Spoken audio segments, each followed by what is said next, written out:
चक्रव्यूह का भेदन मैं करूंगा।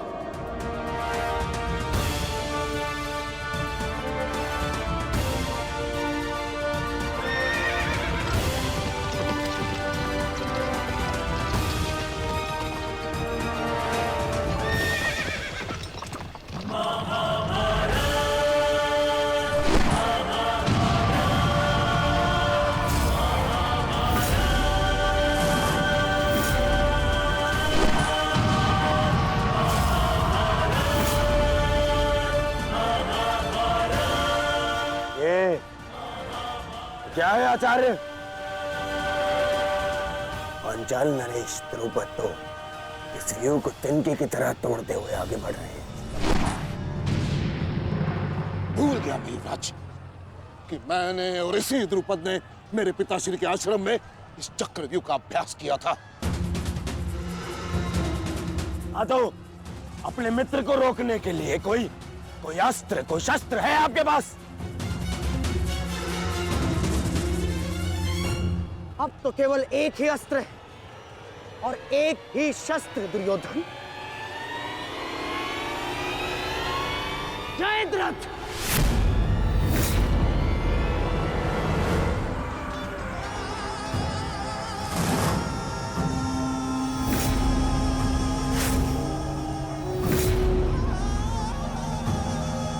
जयद्रथ!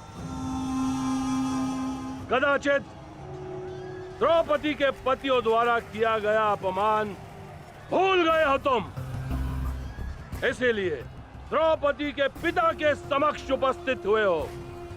आज द्रौपदी के पति हो या उसके पुत्र, कोई मुझे नहीं रोक सकता।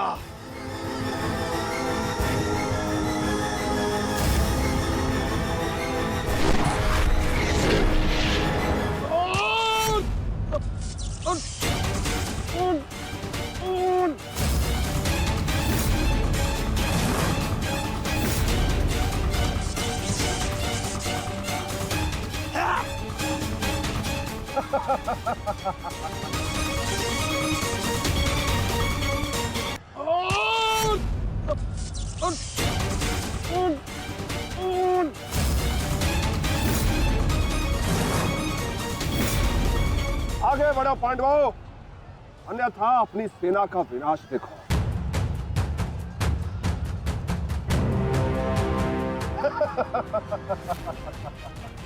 ज्येष्ठ पिताश्री, मुझे आज्ञा दीजिए। मुझे चक्रव्यूह के भीतर प्रवेश करने का मार्ग ज्ञात है। मैंने पिताश्री से सुना था कि ये मैं कर सकता हूं। नहीं अभिमन्यु, मैं तुम्हें इसकी अनुमति नहीं दे सकता। धर्मराज ठीक कह रहे हैं। आचार्य ने कुछ सोच समझकर ही इस व्यूह की रचना की है। अब इसे शक्ति का सम्मिलित प्रहार ही तोड़ सकता है। मैं और भीम मिलकर प्रहार करेंगे।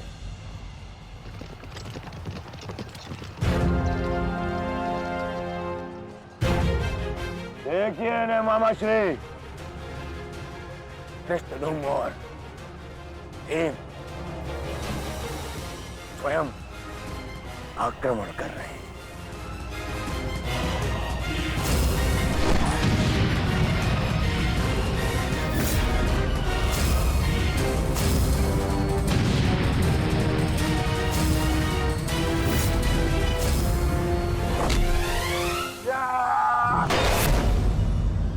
आज इनके हर एक प्रहार का उत्तर है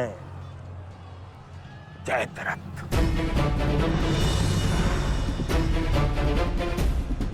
चक्रव्यूह में प्रवेश करने से पूर्व मुझसे नहीं मिलोगे मित्र? स्मरण है ना 5 चोटियां? आज उसी के प्रतिकार का दिन है। प्रभु, मैं चाहता हूं कि युद्ध भूमि में किसी एक दिन सभी पांडवों पर विजय पा सकूं। सब पांडवों पर विजयी होने का आशीष नहीं दे सकता जयद्रथ, क्योंकि अर्जुन को मैंने पशुपतास्त्र दिया। मेरा ही वरदान मेरी ही शक्ति को छीन नहीं कर सकता। इसलिए केवल अर्जुन को छोड़ जिस दिन तुम चाहोगे, शेष संसार के समस्त योद्धाओं के समक्ष तुम अपराजय रहो।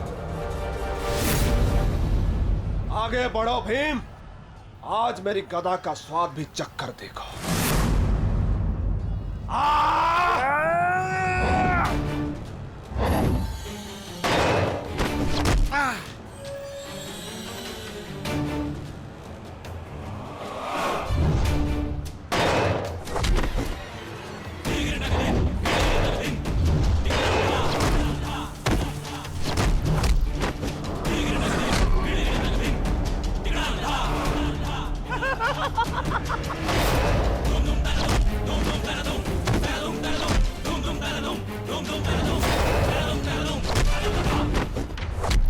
मारो मारो उसे।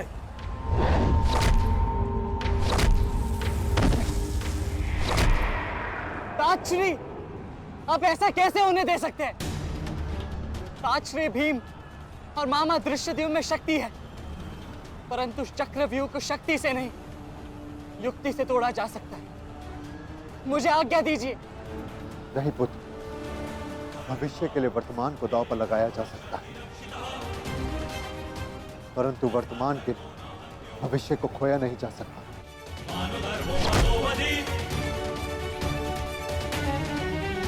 श्री भीम और मामा दृश्यद्युम्न में शक्ति है, परंतु चक्रव्यूह को शक्ति से नहीं, युक्ति से तोड़ा जा सकता है। मुझे आज्ञा दीजिए। नहीं पुत्र, भविष्य के लिए वर्तमान को दांव पर लगाया जा सकता है, परंतु वर्तमान के लिए भविष्य को खोया नहीं जा सकता। एक दांव लगाने के दोष के कारण मैं आज इस महायुद्ध में खड़ा हूं। मैं दूसरा दांव नहीं लगा सकता अभिमन्यु। परंतु आज यदि चक्रव्यूह को तोड़ा ना गया तो हम ना केवल हार जाएंगे, बल्कि मेरे पिताश्री का सर भी झुक जाएगा। आपने वो दांव लगाकर सर झुकाया था और मैं ये दांव खेलूंगा अपने पिताश्री का सर ऊंचा रखने के लिए।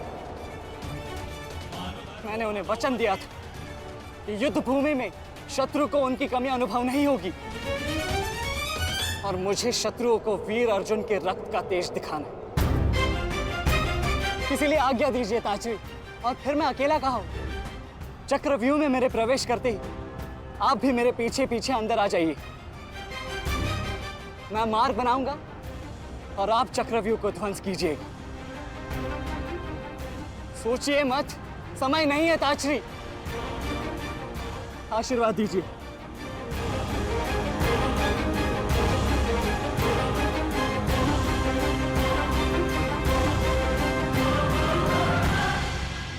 ठीक है पुत्र, किंतु सतर्क रहना। हम तुम्हारे पीछे ही रहेंगे। आगे बढ़ो।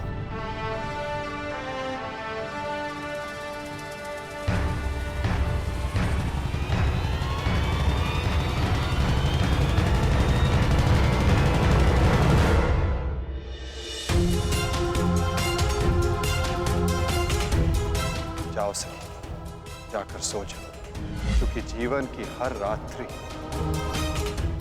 सदैव सोने के लिए नहीं होती।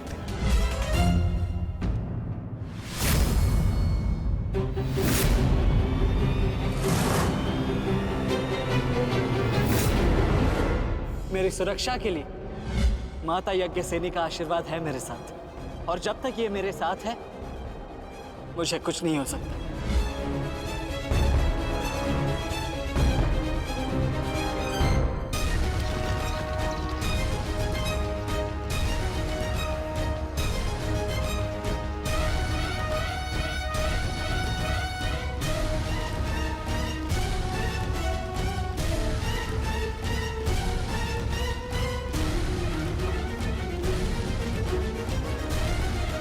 क्या हुआ माधव, आप रुक क्यों गए? चूंकि समय नहीं रुकता पार्थ, परंतु मानव को 2 पल रुकने का अधिकार है।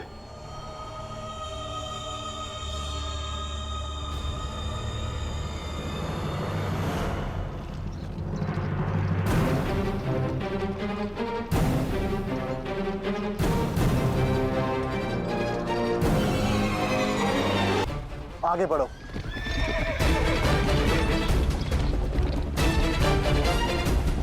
अभिमन्यु के द्वार तोड़ते ही हमें उसमें प्रवेश करना है। अभिमन्यु को दृष्टि में रखना, उसकी रक्षा करना हमारा कर्तव्य है।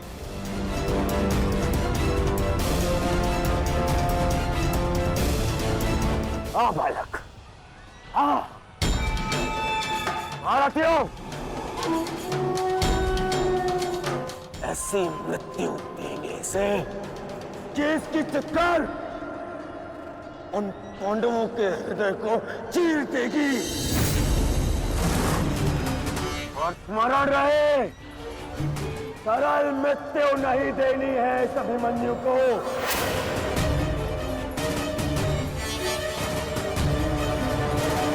नहीं देनी है ऐसे सरल मृत्यु।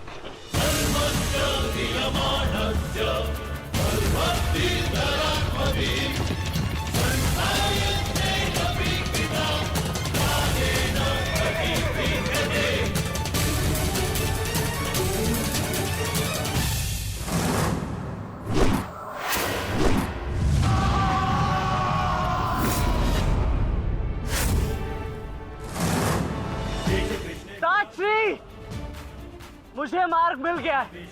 इससे पहले कि द्वार बंद हो जाए, आप शीघ्र ही मेरे पीछे आइए। सारथी, शीघ्रता करो। शीघ्रता करो सारथी, शीघ्रता।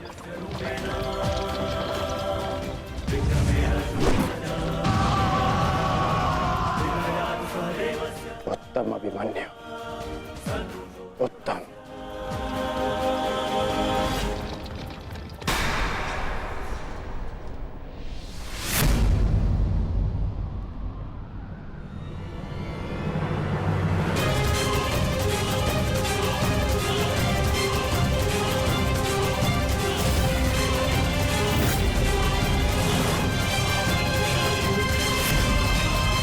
एक बार तुम्हें क्षमा कर दिया था, किंतु अब नहीं।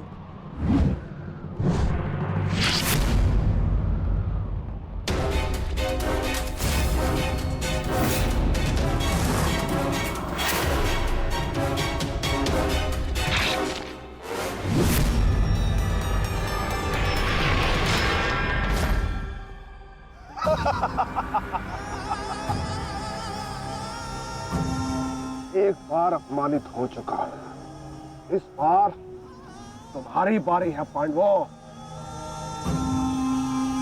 महादेव का वरदान सफल रहा। आज इस युद्ध भूमि में केवल मेरा शासन होगा, मेरा। केवल अर्जुन के अतिरिक्त कोई मुझसे जीत नहीं पाएगा पांडवों। और आज सिर्फ एक ही मृत्यु होगी।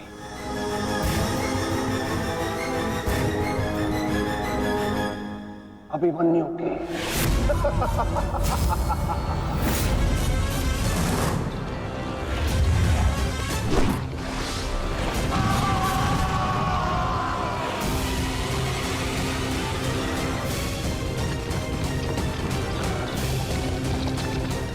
ये चक्रव्यूह तुम्हें पराजित करने के लिए नहीं है मूर्खों। ये तो उस अपमान का प्रतिकार था जो कल अभिमन्यु ने युवराज दुर्योधन के साथ किया था। उसने दुर्योधन का मान हरण किया था और आज वो उसके प्राण हरण करेगा।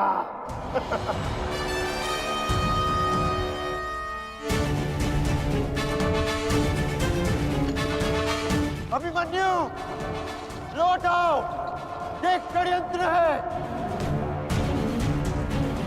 न्यायानाम अधिकाराणाम राम्यर्थम साम्राज्यर्थम। न्यायानाम अधिकाराणाम राम्यर्थम साम्राज्यर्थम। व्यू के भीतर प्रवेश करना जितना चुनौतीपूर्ण है, उतना ही चुनौतीपूर्ण उससे बाहर निकलना भी है। और यदि बाहर निकलने का मार्ग मनुष्य को नहीं पता, तो उस मनुष्य का अंत निश्चित है।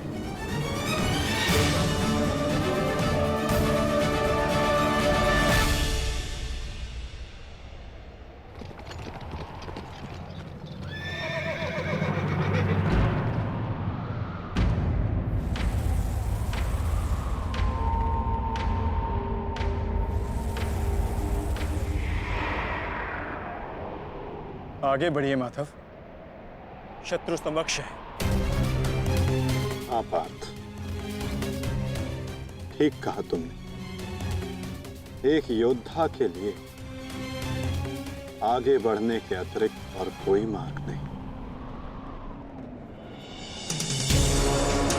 वापस आओ अभिमन्यु, लौट आओ, व्यू में प्रवेश मत करो।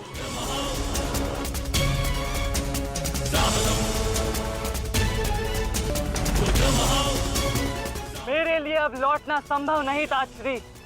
यदि हमने इस चक्रव्यूह को नहीं तोड़ा तो हम ये युद्ध हार जाएंगे, और मेरे रहते ये संभव नहीं। समझने का प्रयत्न करो पुत्र, ये सब तुम्हें घेर कर तुम्हारे प्राण लेना चाहते हैं। लौट आओ अभिमन्यु, लौट आओ। एक योद्धा मृत्यु के भय से पीछे नहीं हटता था श्री। वो आगे बढ़कर मृत्यु का वरण करता है, और आज मृत्यु को भी अर्जुन पुत्र के बाणों का तेज सहना होगा।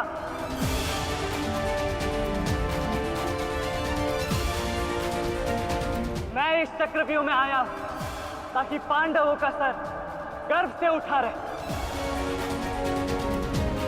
और विश्वास कीजिए ताश्री, यदि मेरा सर भी कट जाए तब भी आपका सर गर्व से उठा रहेगा।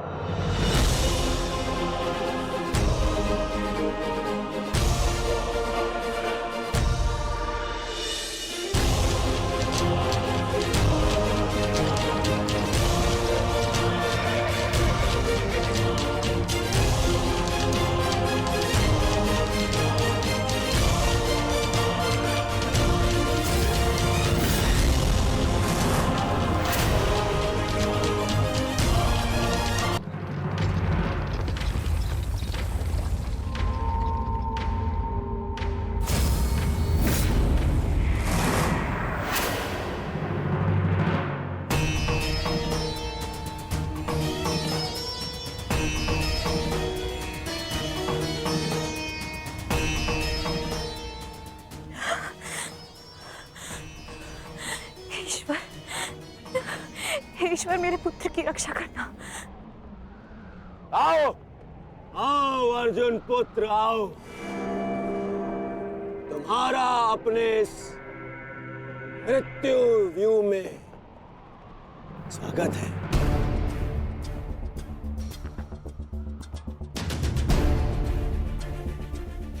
एक वीर योद्धा से सुना था मैं कि हे मृत्यु, तैयार यदि तू आने को प्रसन्न मुखा, द्वार खुला है तेरा स्वागत प्रसन्न मुखा।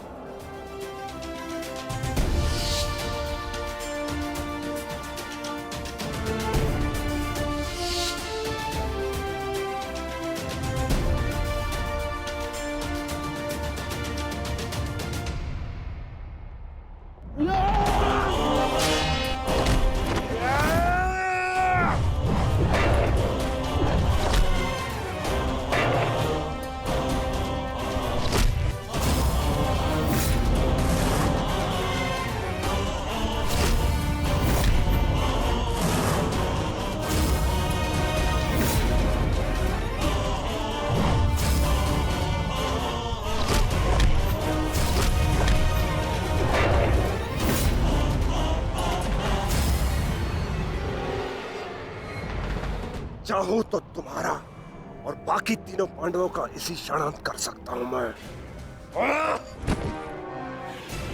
किंतु उसके साथ उस पीड़ा का भी तो अंत हो जाएगा जो अभिमन्यु को पल पल मरते देख तुम्हें होगी। फिर उस पीड़ा का अनुभव कैसे होगा तुम्हें जो जयद्रथ ने इतने वर्षों तक सही है। अभी तो वो दृश्य देखना शेष है जिसे देखकर तुम स्वयं मुझसे अपनी मृत्यु की भीख मांगोगे। तुम्हारे सामने तुम्हारे कलेजे के टुकड़े टुकड़े होंगे और तुम कुछ नहीं कर पाओगे, कुछ नहीं। क्या हुआ? इतने महारथी को देख के भयभीत हो गए? क्यों? नहीं काका श्री, अपितु ये तो सम्मान की बात है कि एक साथ इतने सारे योद्धा मुझसे द्वंद्व करने की प्रतीक्षा कर रहे हैं।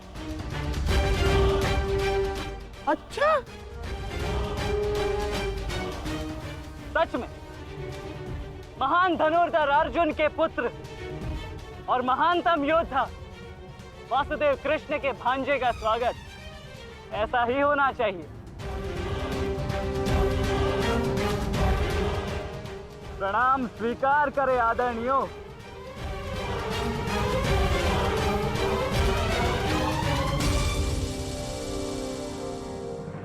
अपनी सीमा में रहो बालक। जितना कम अपमान करोगे उतनी ही कम पीड़ादायक मृत्यु मिलेगी तुम्हें। जितना जीवित रहूंगा उतनी हानि करूंगा, क्योंकि मेरी श्वास ही मेरा अस्त्र है और जब तक मेरी श्वास चलेगी तब तक यमदेव तांडव करेंगे।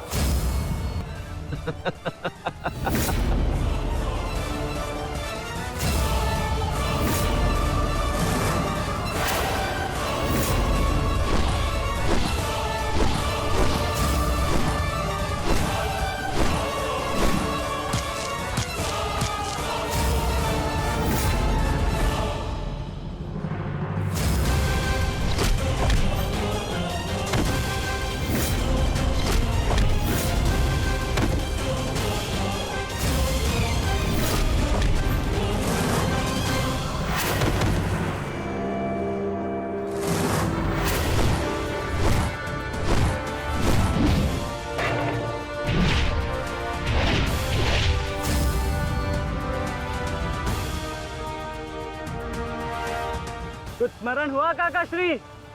कहा था ना मैंने कि जब जब आपसे द्वंद्व करूंगा तब तब आपके वस्त्र हरण करूंगा और तब तब आपके मुख पर इस लज्जा को देख अपने मन में जल रही प्रतिशोध की ज्वाला को शीतलता प्रदान करूंगा। बहुत हो गया मेरा अपमान, अब और नहीं। महारथियों, आक्रमण करो इस बालक पर।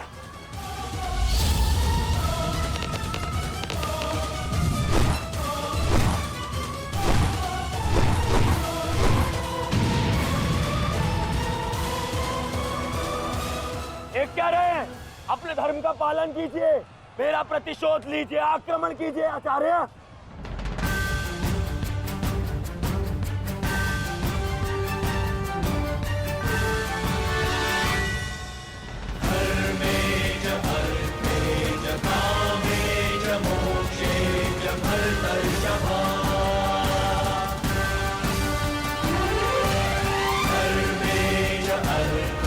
नहीं आचार्य द्रोण, ऐसा अनर्थ मत कीजिए।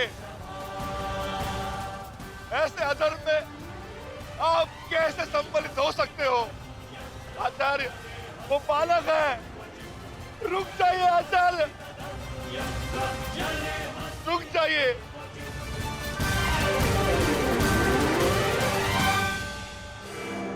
अपना दिया वचन स्मरण है ना पिताश्री?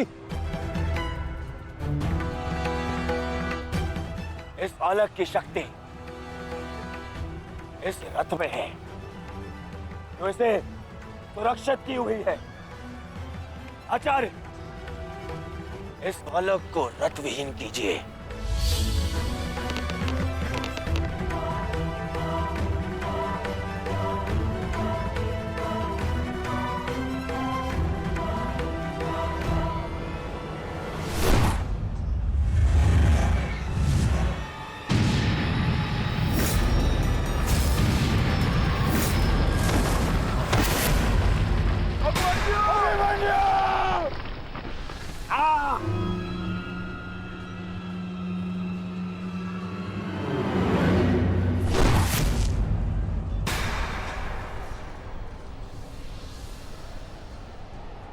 माधव, मुझे कई बार चोट लगी, परंतु इस चोट की पीड़ा का भान मेरे मन को विचलित कर रहा है। कहीं ये कोई संकेत तो नहीं?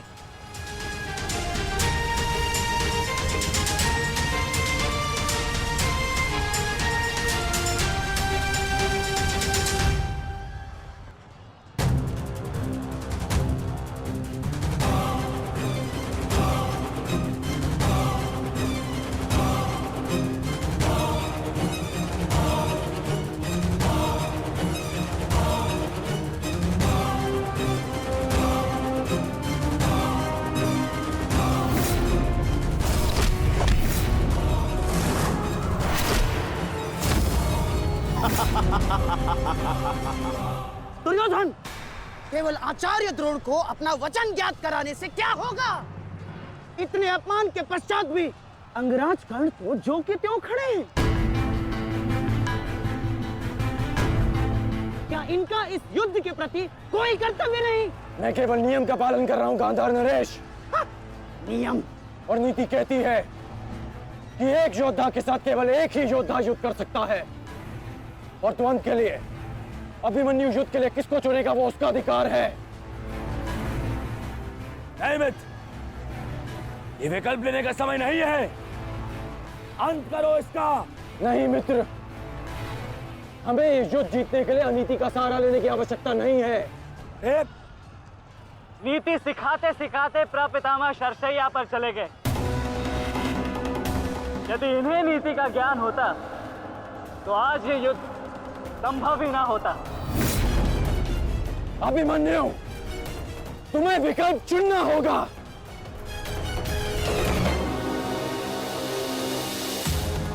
तो फिर मैं आप सबको वन के लिए चुनता हूं।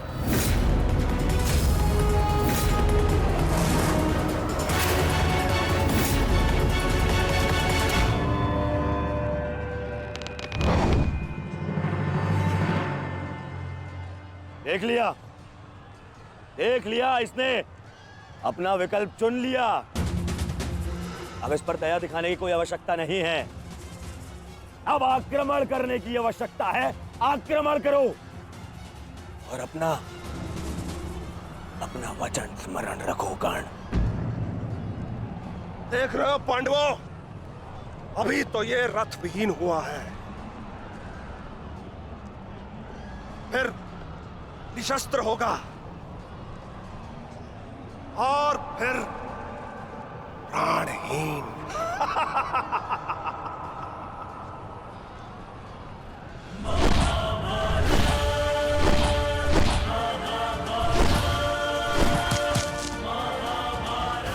ये क्या कर रहे हो? धनुष विहीन करो इसे।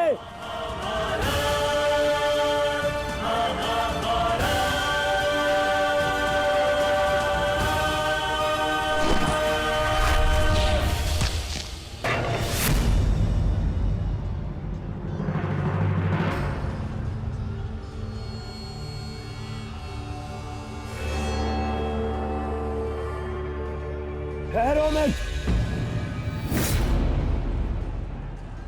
स्मरण रहे, इससे इतनी सरल मृत्यु नहीं देनी है।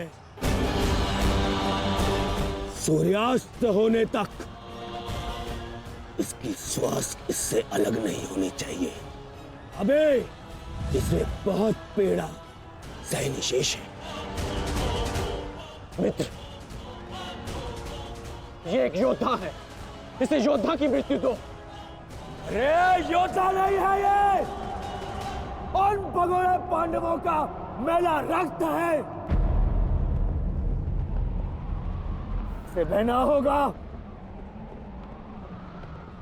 मित्र जागो, जागो मित्र,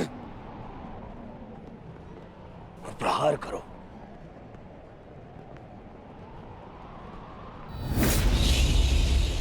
नहीं, नहीं अंगराज, ऐसा मत करो, यह धर्म है।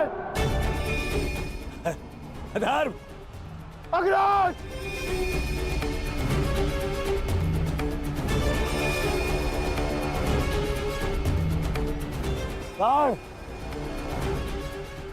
स्मरण करो, स्मरण करो कैसे इन पांडवों ने तुम्हारे पुत्र को मारा था। दया तो इन्होंने भी नहीं दिखाई थी उस पर। उसकी पीड़ा का मान है मुझे।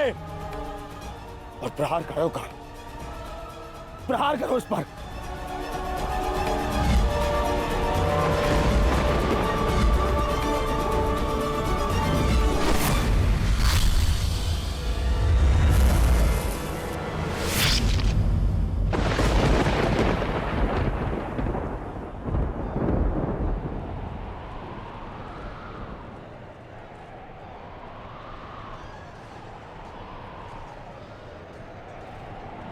अभिमन्यु! अभिमन्यु! पुत्र!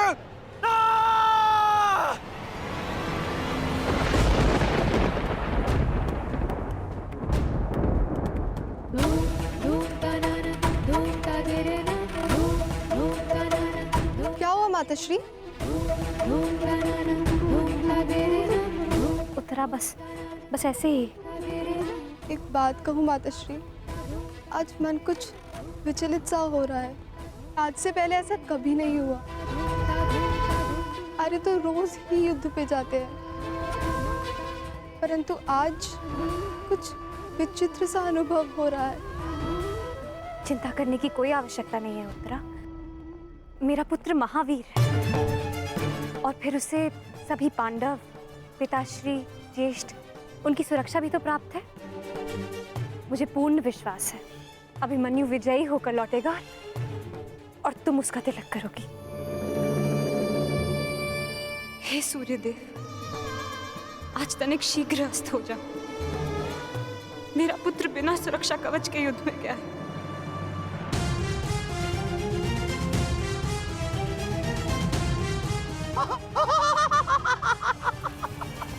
बालक, तुम्हें सबके साथ युद्ध करना था ना? करो, करो युद्ध।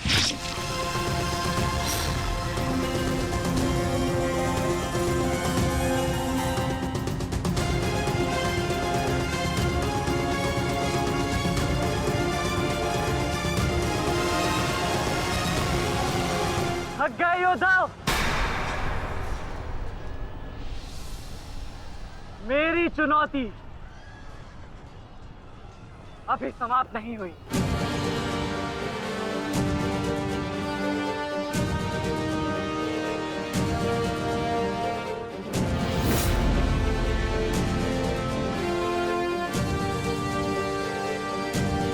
आचार्य द्रोण, देख क्या रहे? प्रहार कीजिए इस पर।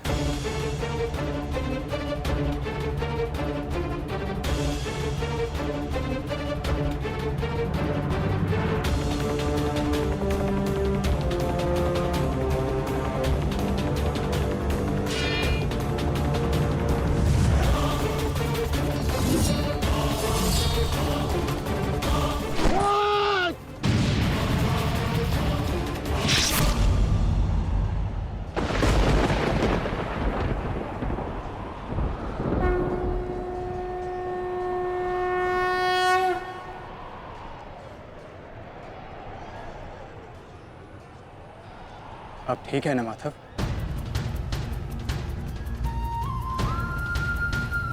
आपको कोई क्षति तो नहीं पहुंची? युद्ध में तो क्षति पहुंचती ही है पार्थ, किंतु इस पीड़ा को सहना एक योद्धा का कर्म और धर्म होता है। समय की मार को तो स्वयं ईश्वर भी नहीं टाल सकते। त्रिगर्ता सेना का नाश करो पार्थ।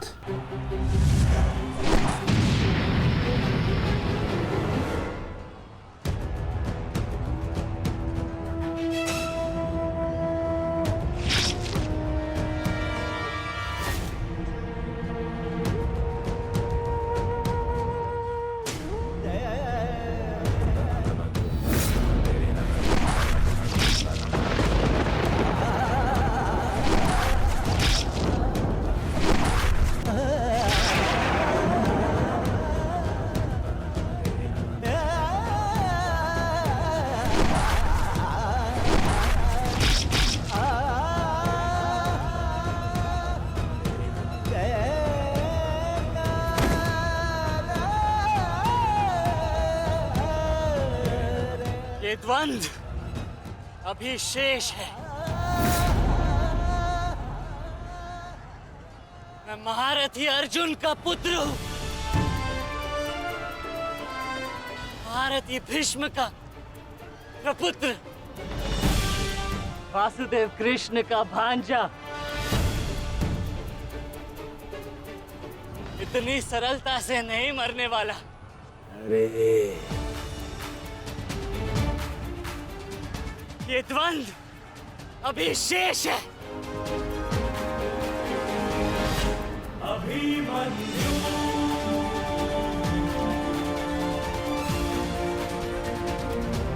अभिमन्यु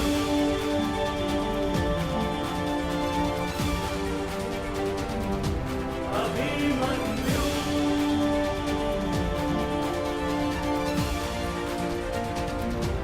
अभिमन्यु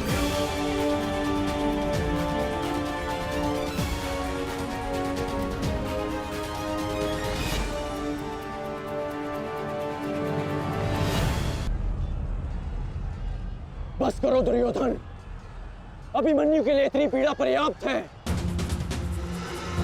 देखो इसकी दशा। अब अभिमन्यु और उसकी पीड़ा का अंत करने का समय आ गया है। नहीं, मेरे अपमान के घाव अभी भरे नहीं है। केवल मेरे आदेश का पालन करो। अभी इसकी मृत्यु का समय नहीं आया है। जीवित रखो इसे, पर प्रहार करो।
पूरे बल से प्रहार करो इस अर्जुन पुत्र पर।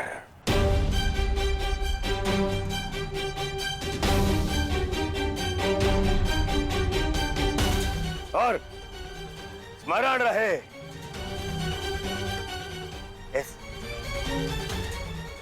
इस बालक के शरीर के हर एक भाग में घाव देखना चाहता हूं मैं।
अस्माकं विजयं निश्चितम्।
अरे बस बस, श्री दुशासन बस, मर जाएगा हैं?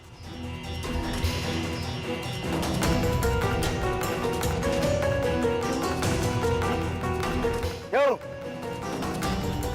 इस बात की प्रतीक्षा है? इतना पर्याप्त नहीं?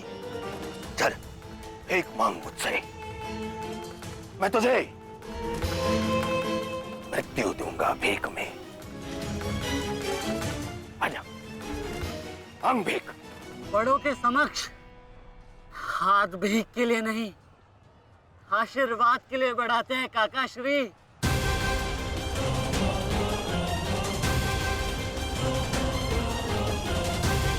आशीर्वाद दीजिए।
मुझसे आशीर्वाद चाहिए ना,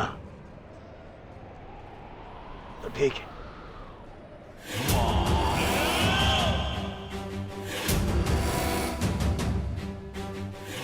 नहीं दुर्योधन, जाने दो उसे। ऐसा मत करो दुर्योधन, ऐसा मत करो।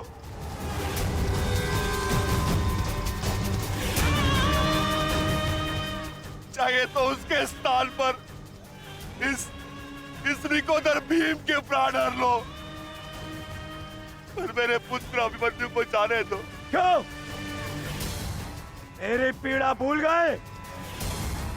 तुमने दिखाई थी दया मेरे भ्राताओं पर, किंतु मैं तुम पांडवों के भांति निर्दयी नहीं हूं। ठीक, तुम्हारी विनती स्वीकार कर लेता हूं।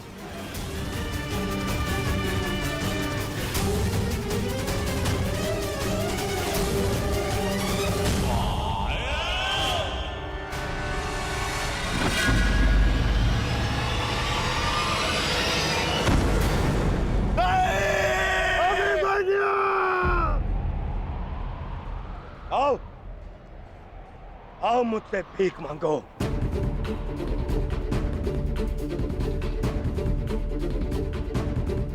आओ बालक, आजा।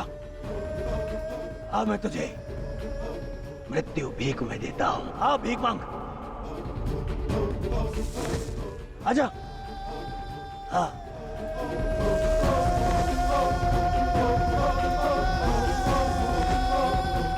मैं तुझे मुक्त कर दूंगा। मांग, मांग मुझसे भीख मांग।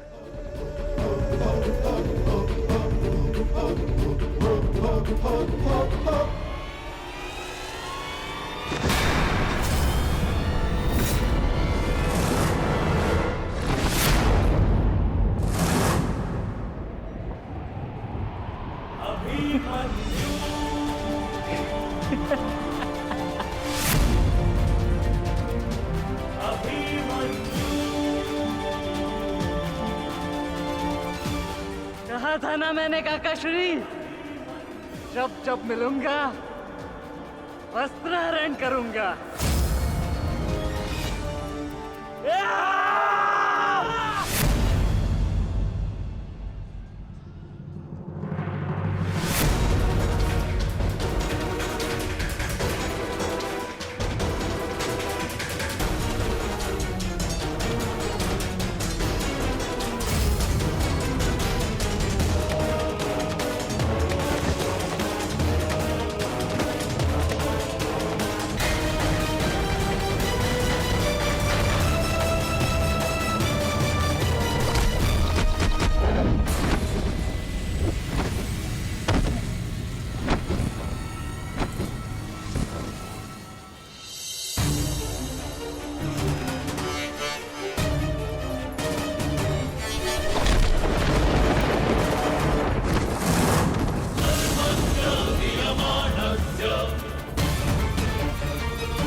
नहीं मित्र, देखो अभी सूर्यास्त होना शेष है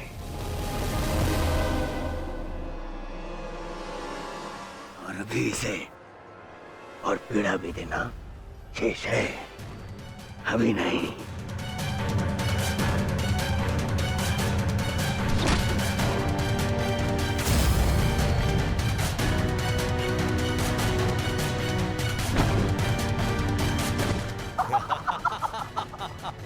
मारो इसे जब तक इसके मुंह से चीख ना निकले, मारो। मुझे इसकी चीख सुनाई देनी चाहिए, मारो।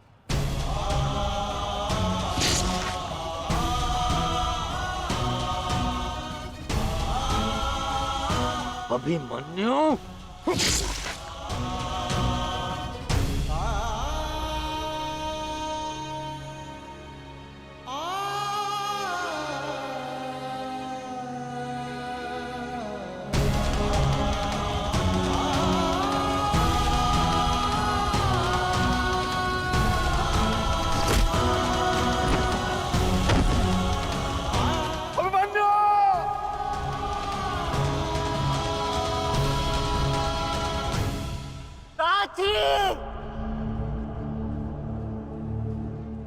माता से कहना कि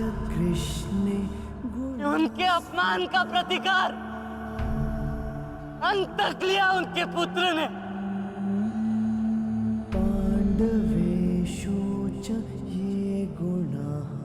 पिताश्री से कहना कि मैंने शत्रु को उनकी कमी अनुभव नहीं होने दी।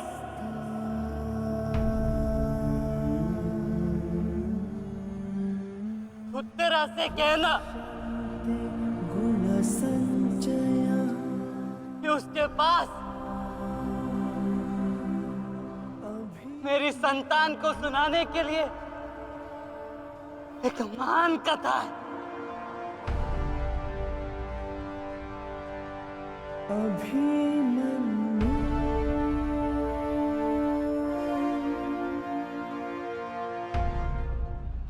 उत्तरा, क्या हुआ पुत्री?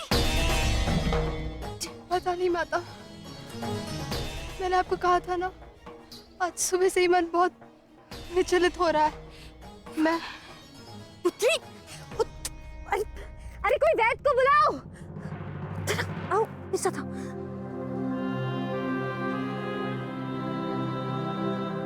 मामा श्री से कहना कि संसार में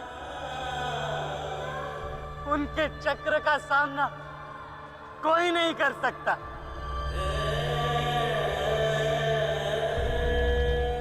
परंतु मैंने,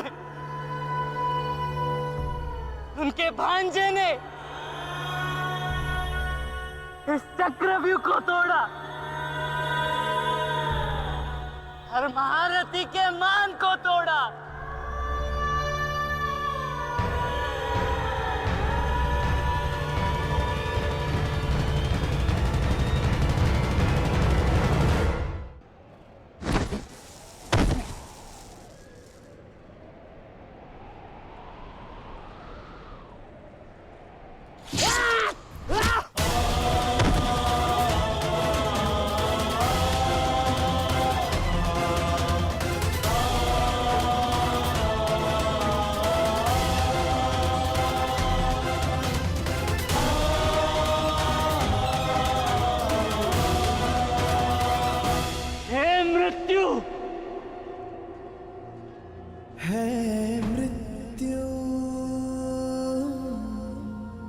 तैयार यदि तू आने को,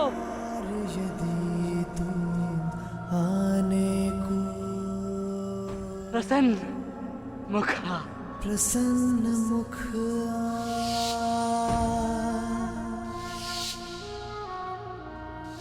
पिताश्री,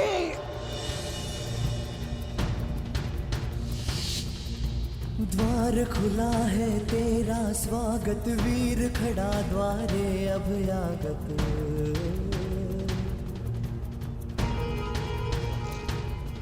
बाहें फैला के मुस्कुरा के करता अपने अतिथि का स्वागत।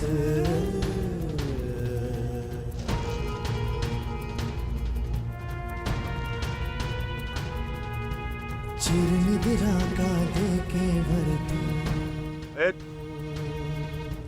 कर अपने अतिथि का नेत्रकांड कर अपने अतिथि का स्वागत।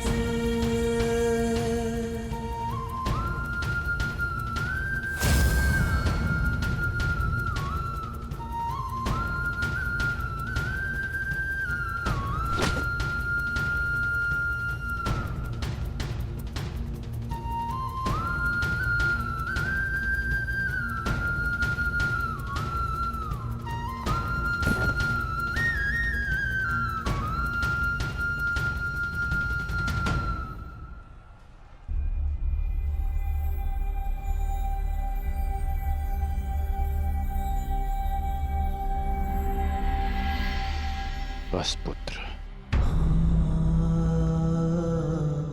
शांत हो जा।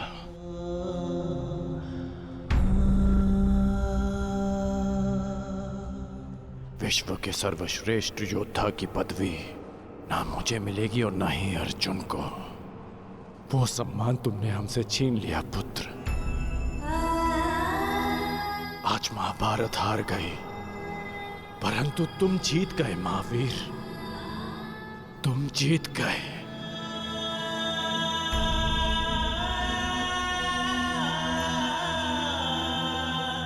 मुझे गर्व है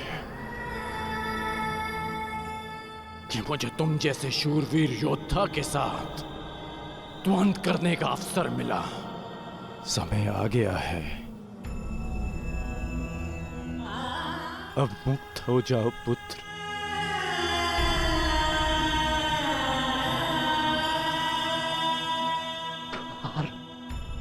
खुला है तेरा स्वागत। प्रसन्न मुख आ।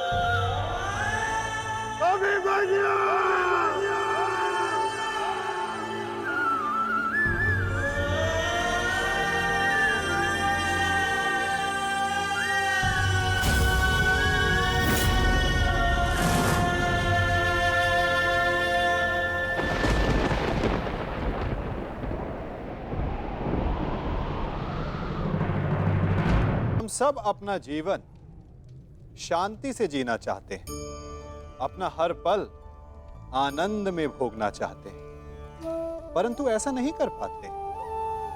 कारण क्या कारण है इस समस्या का? क्या हमारे शत्रु इसका कारण है, या हमारे उत्तरदायित्व, या फिर समय की कमी? नहीं, कारण है हमारा भय। ये भय कि कोई क्या कहेगा, हमारे विषय में कोई क्या सोचेगा, है ना? हम स्वयं जीते हैं, स्वयं मरते हैं, तो फिर जीते समय संसार की चिंता क्यों करते हैं? हाँ, संसार का अहित ना कर, ये बात अवश्य ध्यान में रखने योग्य है। परंतु संसार के सोच की चिंता करके स्वयं का जीवन नष्ट कर, ये कहां तक सही? जब आप आनंद में नाचें तो ऐसे नाचें कि जैसे आपको कोई देख ही नहीं रहा है। जब आप गाएं तो ऐसे गाएं कि आपको कोई नहीं सुन रहा। स्वयं को संसार समझें और इस धरा को स्वर्ग समझें। यदि अपने जीवन में आप 4 पल भी ऐसे जी पाएं तो आपका जीवन सफल हो जाएगा।